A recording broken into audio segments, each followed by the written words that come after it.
Star বলতে পারে না, এইসব বলে তারা মানে সস্তা রাজনীতি করার চেষ্টা করেছেন। কিন্তু আপনি যদি তাদের বিভিন্ন নেতাদের দেওয়া বক্তব্য সোশ্যাল মিডিয়াতে বা তারা কংগ্রেসের একজন আমি দেখেছি প্রেস মিট করেছে আমার এগেনস্টে, যে পদত্যাগ করতে হবে বলে, তাদের নিচে কমেন্ট যদি আপনি পড়েন, পাবলিক যে সমস্ত কমেন্ট করেছে, মানুষ বিশ্রী ভাষা তাদেরকে গালি দিচ্ছেন।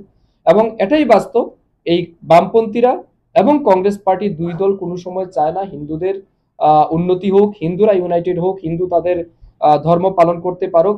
আপনার মনে আছে রাম মন্দির কোনোভাবে কমিউনিস্ট পার্টি এবং কংগ্রেস সাপোর্ট করেনি।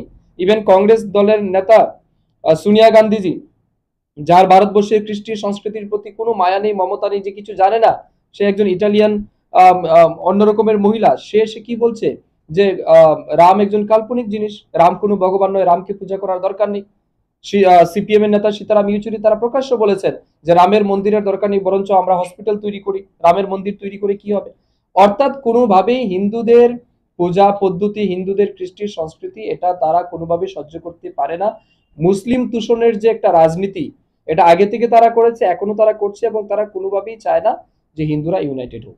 এটাই মূল বিষয়। আমি আবারও আপনাদের মাধ্যমে চ্যালেঞ্জ করে বলছি, আমি জিতেন্দ্র চৌধুরী, যিনি তার দলের মাধ্যমে প্রেস রিলিজ বের করেছেন আমার এগেনস্টে, কংগ্রেসের নেতা যারা সাংবাদিক সম্মেলন করেছেন, আমি বলবো আপনাদের যদি গার্ডস থাকে, আপনাদের যদি সৎ সাহস থাকে, আপনারা যদি আসলেই হিন্দু ধর্মের লোক হয়ে থাকেন, আপনারা যদি অবশ্যই হিন্দু ধর্মের মানে ফলোয়ার্স হয়ে থাকেন, আমি চাইবো ফিরাদ হাকিম যেটা বলেছে যে আমরা যারা হিন্দু হয়ে জন্মগ্রহণ করেছি এটা আমাদের অপরাধ, এটা আমরা দুর্ভাগ্য। উদয়নিধি স্টেলিন যেটা বলেছে যে হিন্দু সনাতন ধর্ম শুড বি ইরাডিকেটেড, নির্মূল করে দিতে হবে, কারণ এটা ডেঙ্গু এবং ম্যালেরিয়ার মতো বিষাক্ত রোগ। তাদের এগেনস্টে কবে তারা প্রেস রিলিজ করবে, কবে তারা আন্দোলন করবে, কবে যুব কংগ্রেসকে পাঠিয়ে সেই সমস্ত নেতাদের বিরুদ্ধে তারা কালো পতাকা দেখাবে, এটা আমি এবং রাজ্যবাসী আমরা অপেক্ষায় আছি।